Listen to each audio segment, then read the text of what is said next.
Hi, everyone. I think we're live. It's Marcy, and we are here for Ask Me Anything. This is Tuesday, October 8th, and we are here for episode 2 of Ask Me Anything.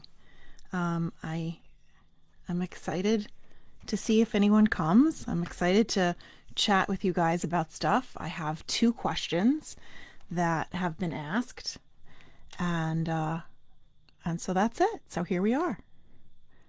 It's really weird seeing myself like this. But here I am, live on my phone. Ooh, how do we do that? We're live there, and we're live there. Interesting. Interesting. So anyway, so here it is, Tuesday night. I'm utterly exhausted from the whole school thing, trying to... Here I am, live on my phone. Yeah, I don't want to hear myself. That's delayed. It's annoying. Yeah, sorry. It's all new to me. Interesting.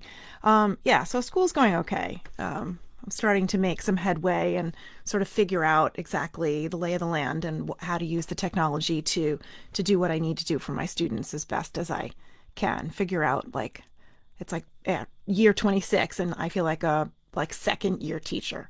I sort of have a clue as to what I'm doing, but I'm still sort of figuring it out. I've got 3 computer screens and 3 computers in front of me and an interactive whiteboard, and trying to figure out how to teach the kids in the computer on the Google Meet and the kids physically in my classroom at the same time. And it's been an uphill battle. Here it is already October 6th. We've been doing this for almost a month, and I'm just sort of starting to get a little comfortable with that. And the kids are finally starting to talk a little bit and allow me to call on them to answer questions instead of just staring blankly at me. And we're starting. I still don't know anyone's name because, well, actually, I know like 4 names because I only see them from the eyeballs up. So it's a whole new weird experience. Okay, so Ask Me Anything is about me answering your questions. So I have in my notepad on my phone 2 questions that I have been asked. The first was, do you have any advice for me as I begin online dating? Yeah, this is a sort of a dicey question. I think online dating can be really fun, but you have to go into it with the right kind of attitude. After my divorce, I was single for about 10 years and in and out of some relationships, and I did a lot of online dating. I was on, what was I on? I was on Match, and I was on JDate, and I was on Tinder, and I tried something called Zoosk or something that was supposed to be linked with Facebook, but I don't even think that's a thing anymore. I think for a brief time I was on eHarmony. It doesn't really matter what the site is that you're on, although I think that statistically there are more people on Tinder than any other site. I don't know where I read that. I'm not sure if that's true.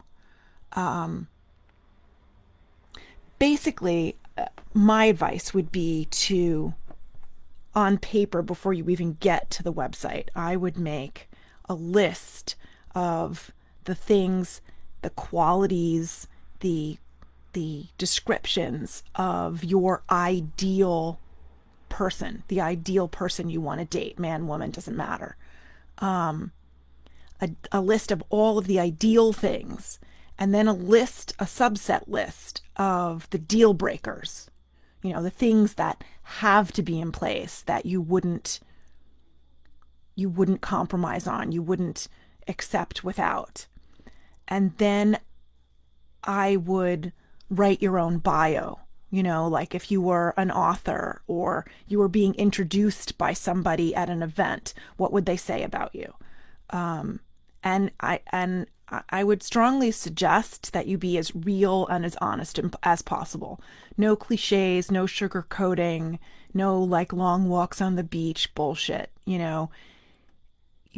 You're advertising, but it needs to be authentic. It needs to be exactly who you are, because if you don't present exactly who you are, then you're not leading honestly into potentially a new relationship or meeting somebody new. You're in essence lying to them. And if you found out that they were, you know, they were skewing or, wagging the dog or whatever the phrase is, if they were making themselves look better or different and then showed up and they were totally different, you'd be pissed too.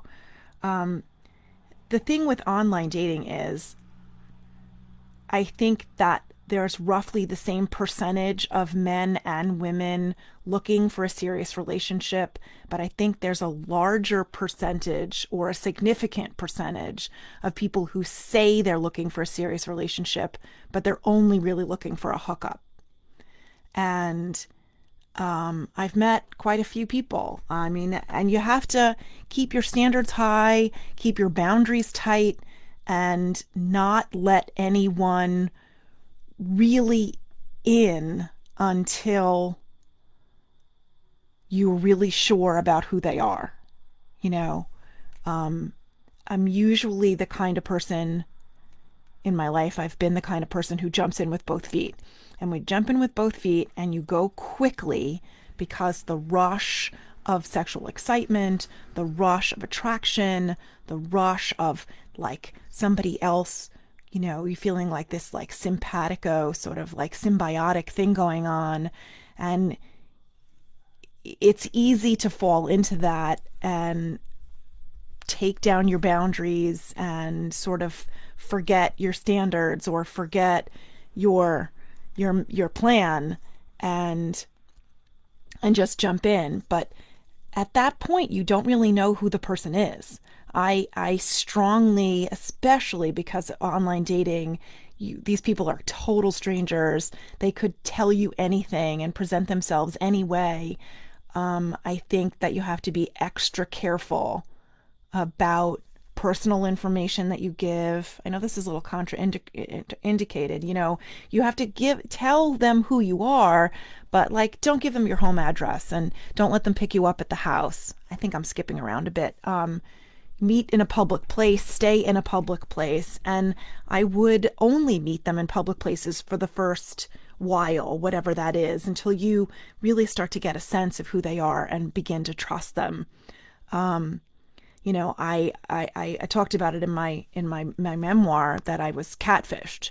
I had met a guy a couple of years after my divorce on JDate named Stuart, and he said he was an attorney and he had 3 kids and he was getting divorced and he lived in Syosset, which is only about 20 miles or less than that, maybe 11, 12 miles from my house, west. And we had amazing connection and amazing chemistry, and we were just like, I don't want to say inseparable because we only saw each other like once a week, maybe twice a week. But, he worked full time and had 3 kids, and I worked full time and had 2 part-time jobs and 2 kids, and he was still getting divorced, and, life's dicey, but we would text and talk like via our cell phones all the time. And, things just sort of occasionally seemed too good to be true. He would say something that seemed to contradict something he had said a few days ago, and my flags went up. The little hairs in the back of my neck stood up, and I started Googling him, and I couldn't find him. And to make a long story short, he had made the mistake of saying that he was going to a town meeting, a planning board meeting, to get a variance for a fence because in the course of his divorce, he had to put up a better fence for curb appeal in order to sell the house, which seemed logical to me. I'm very trusting and I'm very pragmatic, and that seemed very logical. And so when I was suspicious about who he is and wanting to really sort of track it down, planning board meeting minutes are public record. So I went to the town on the website where he lives and looked them up, and sure enough, I found him, and he was the only Stuart was listed, and It was a different last name, and he went with his wife. And then I was able to correctly Google both of them, and I Googled him and I Googled her. And it turns out they're not getting divorced, and they had 4 kids and not three, and they lived in a different town. And he wasn't a lawyer. He was an IT guy who worked in a law firm at a different law firm than he gave me. Whatever. I found all of his information, and I called him and told him to leave me alone. And then a few weeks later, when I knew he was having a garage sale, I showed up at his house, and just as I was like a shopper, just to make him sweat. But anyway, I digress. You really want to make sure that the people are who they say they are. And I have no qualms about telling people that I'm Googling them. Because, you want to know who I am, Google me. I have a very large digital footprint. I'm all over the internet, websites, social media, whatever. I'm not hiding anything. If someone's hiding something, they'll have an issue with it. Or you don't have to tell them. But I met all sorts of people. I met somebody who ditched me in the middle of our date. He said he forgot his phone in the car and wanted to show me pictures of stuff. And so he left the bar where we were sitting and having a drink, and he disappeared and he never came back. Very, very bizarre.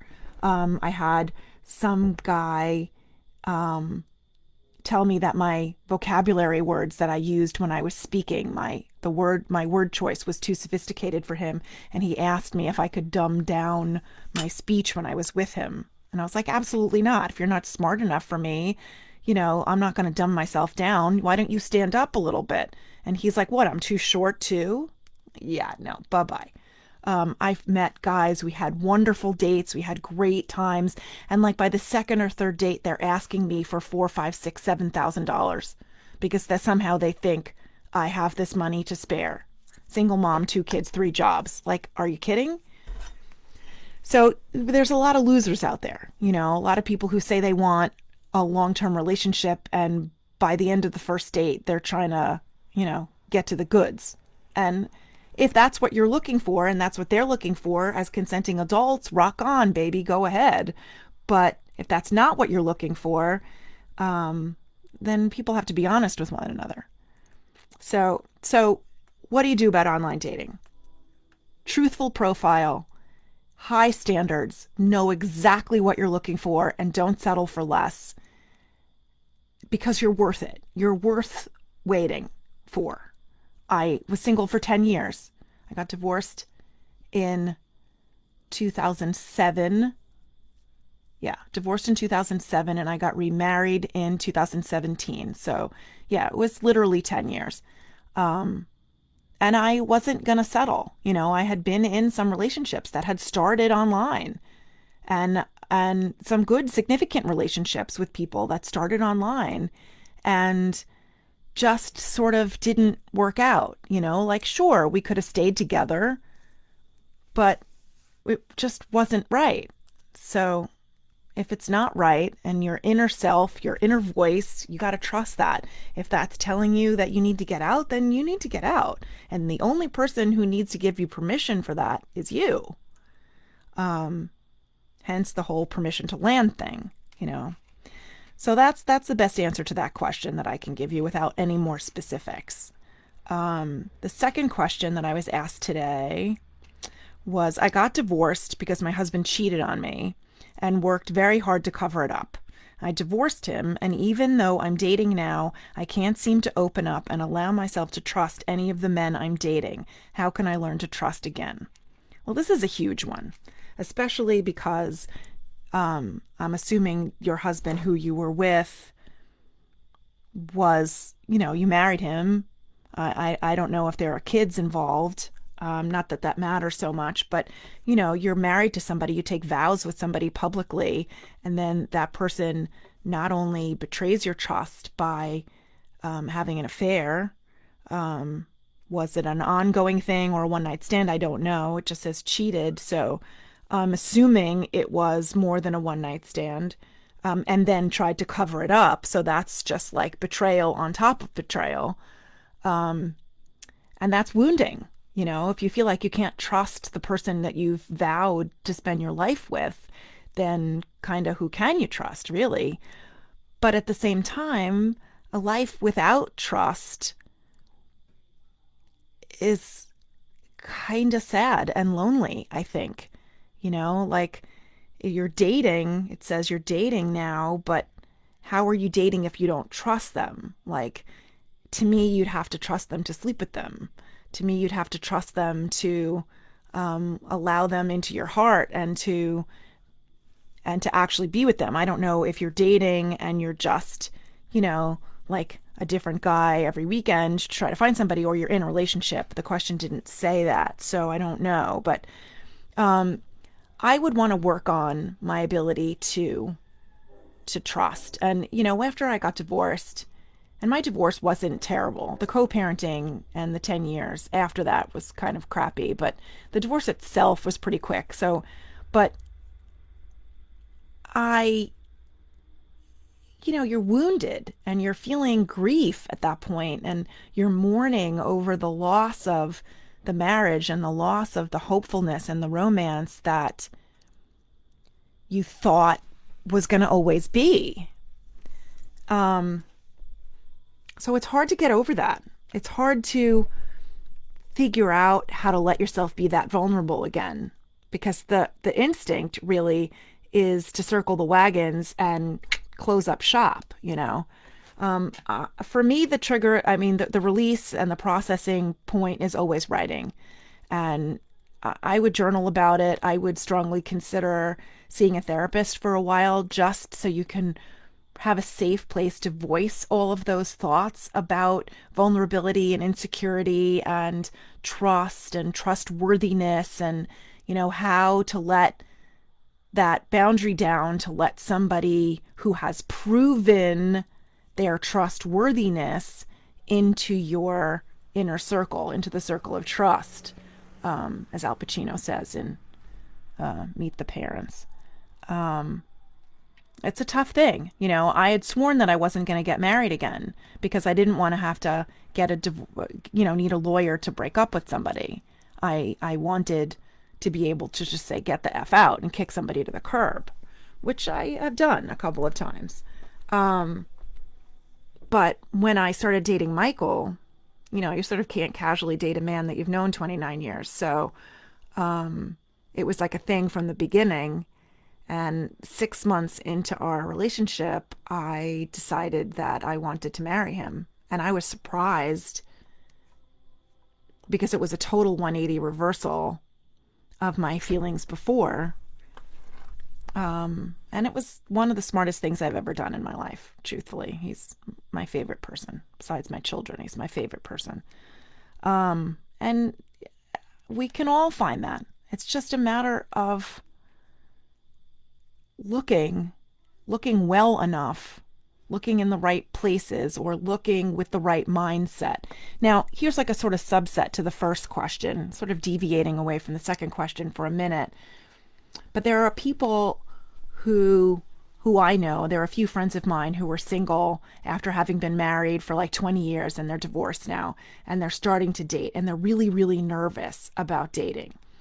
And I always, even as a young kid, like a 20-something-year-old young woman, when I was first dating, when I was like single before I got married, I always had this thing like about first dates. First dates are new beginnings, and you don't know the person that you're going out on the date with.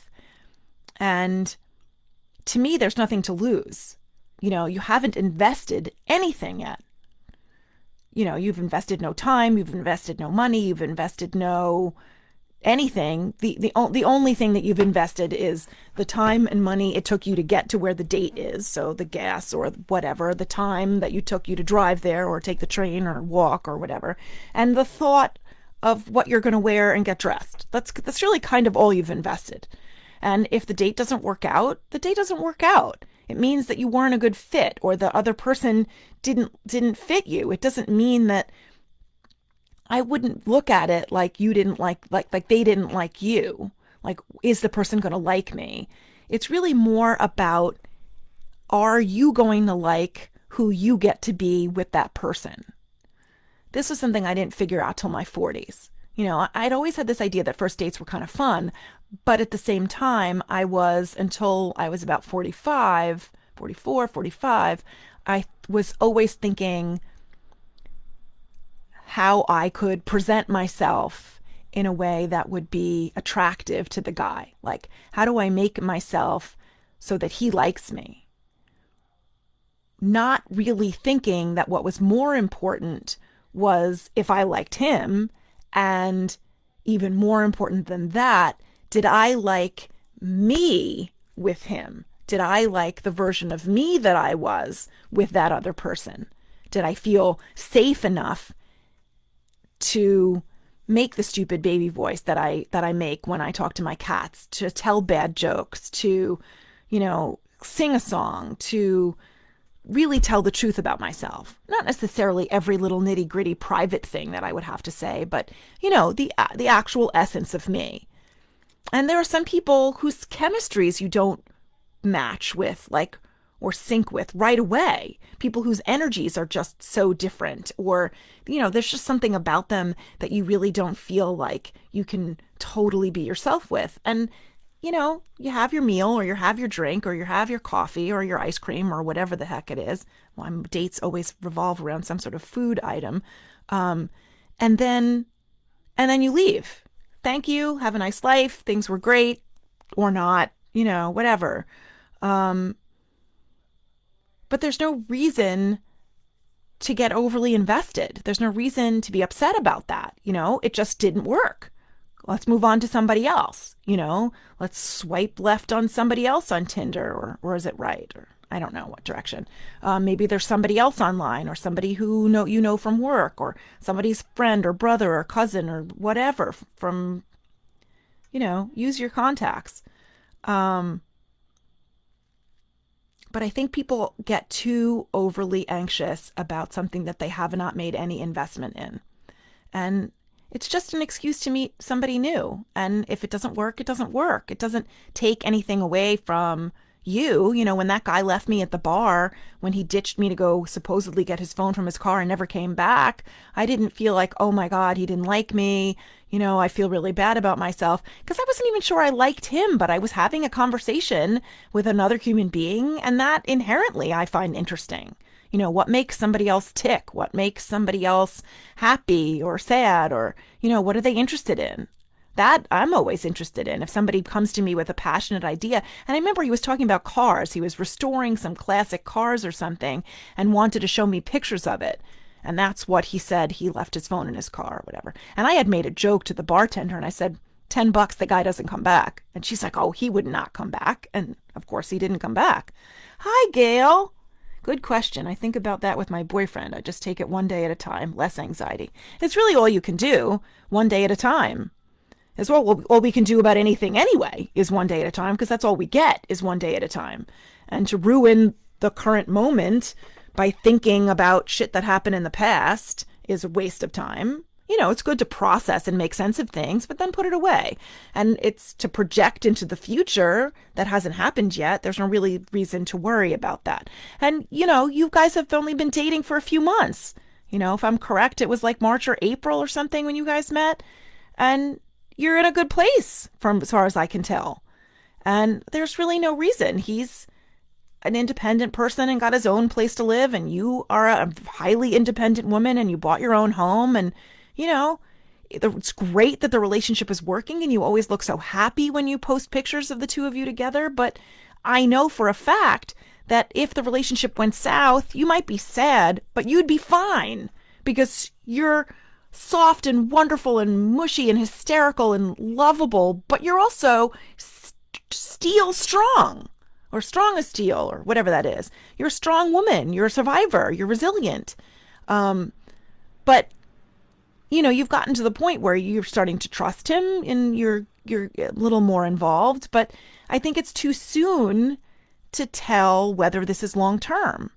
I always think that, or sort of the dating advice that I was given a long, long time ago, that I think is actually very sound advice, is that you shouldn't make a long-term commitment to somebody until you've known them an entire calendar year and gone through illnesses and sicknesses and, times where you're feeling sad and times where you're feeling happy. You've gone through all the holidays, you've gone through all the seasons. You've had plenty of time, 12 months time to sort of unpack a lot of your baggage and so on.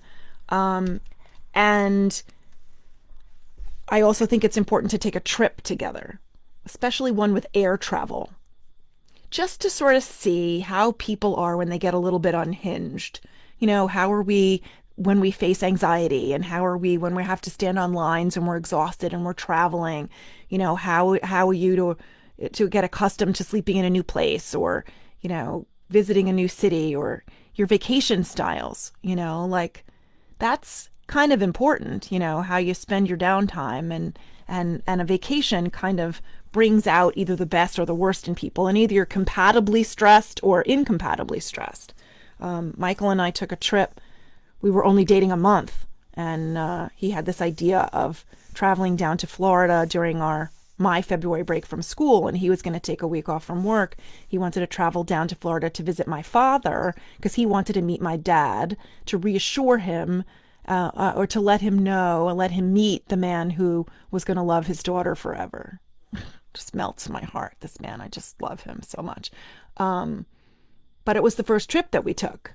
And, we had to rent a car, and we had to buy plane tickets, and we had to fly down. And, it's an easy trip, Long Island to West Palm Beach, but still, how do you deal with air travel and all that stuff? And what do you do when you're there, and meeting new people and staying in new places and whatever. Anyway, it's all nuanced and complicated, and yet not as complicated and drama filled as some circumstances or some people would lead us to believe or wrap ourselves up in. I like the trip idea. Yeah, the trip idea I think is a good one. Go someplace, and not just a driving trip, although a driving trip's a good idea too. How do you deal in a long car ride? I know Gail, I've known Gail since like middle school, and she could keep up her end of the conversation in a morgue without any problem. Gail has the gift for gab, for sure. So it's not like there would be a problem between her and her boyfriend that conversation would lag or it would be too quiet and awkward, because nobody can carry on a conversation like Gailey. I love her. But yeah, I would take a road trip and go someplace. I would fly and do air travel and go someplace. It's also fun to take trips, and who doesn't like to see places? But I think it's a kind of a good thing. There's also, I'm going to post this whole video on my YouTube channel, and then underneath the video, I'm going to post this link. The New York Times, I think it was 2015, maybe 2014, somewhere in the Sunday section of the Sunday Times, or the magazine section of the Sunday Times rather, they did an article about like a list of 30 questions or something. I forget the number of questions, but the number of questions that are supposed to breed intimacy and knowledge and compatibility and vulnerability and so on. And so there's a bunch of social scientists who did this experiment, and they took pairs of heterosexual people who had never met each other. They were strangers. And they locked each man-woman heterosexual couple they had never met in a room. I mean, not locked, but, closed them in a room with a table and two chairs and probably a pitcher of water, who knows. And there was a bunch of questions, 16, 20, I forget the exact number. I actually wrote about it in my book too, because Michael and I did these. And so they had to stay in this room and ask and answer these questions for each other. And the hypothesis was that by the time they got to answer and respond to the last question, they were going to be in love or in a relationship.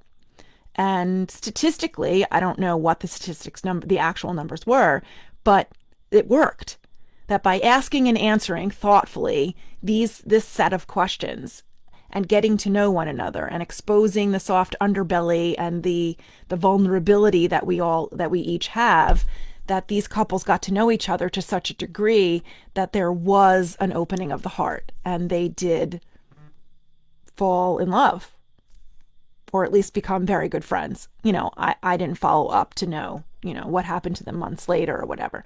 But I read this article just shortly before Michael and I started dating. And so we went on our trip to Florida, and in the airplane on our way down, I took out the article on my iPad or something, and we started asking and answering and talking about these questions. And it took us like a whole week, like the whole week that we were down there. Like, that's how in depth we went with the questions. And we had a really great time. We had known each other 29 years, but we had been friends and married to other people, just college friends, good college friends, but college friends. And so you don't know each other the same way, to the same depth that you'd know somebody who you were going to be in a relationship with, or were in a relationship with and looking to deepen the connection.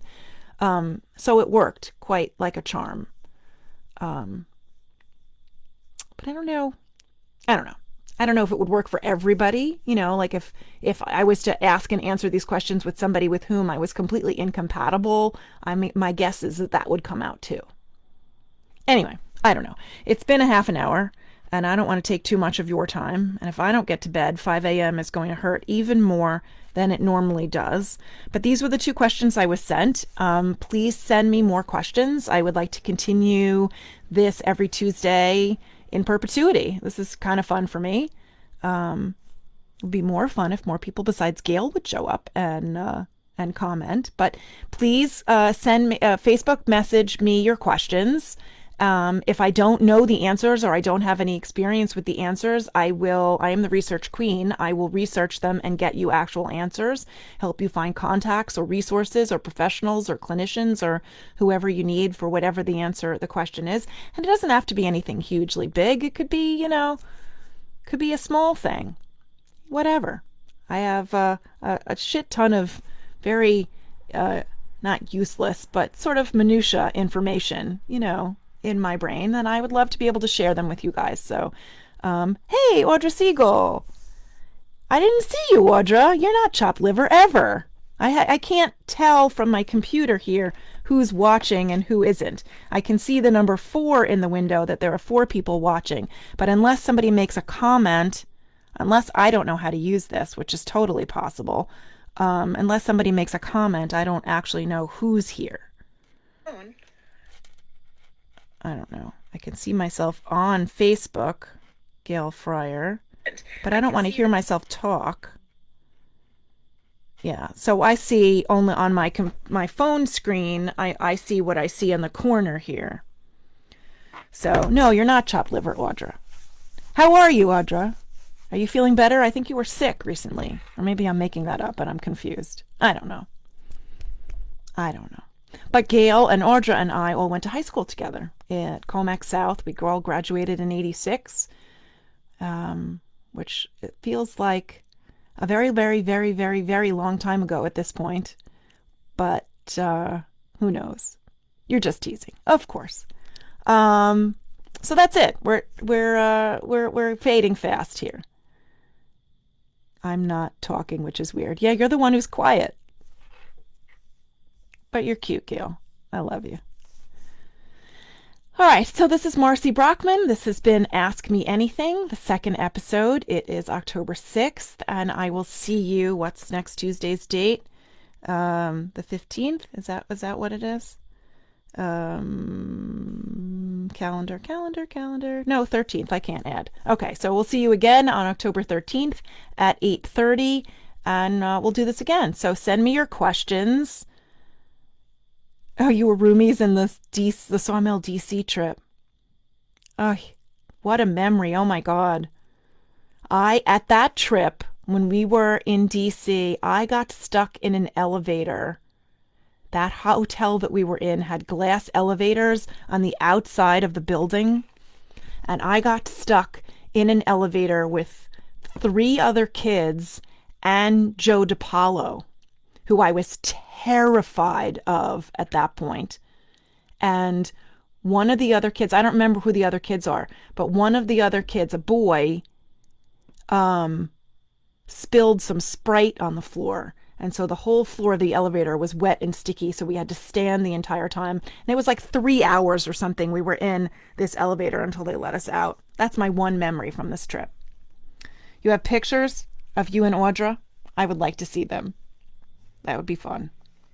All right, anyway, we can continue this conversation without involving all of Facebook land. So I'm going to sign off.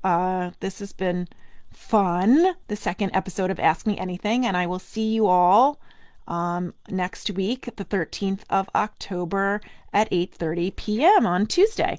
So Facebook, message me your questions, and that's it. I'll see you then. Bye.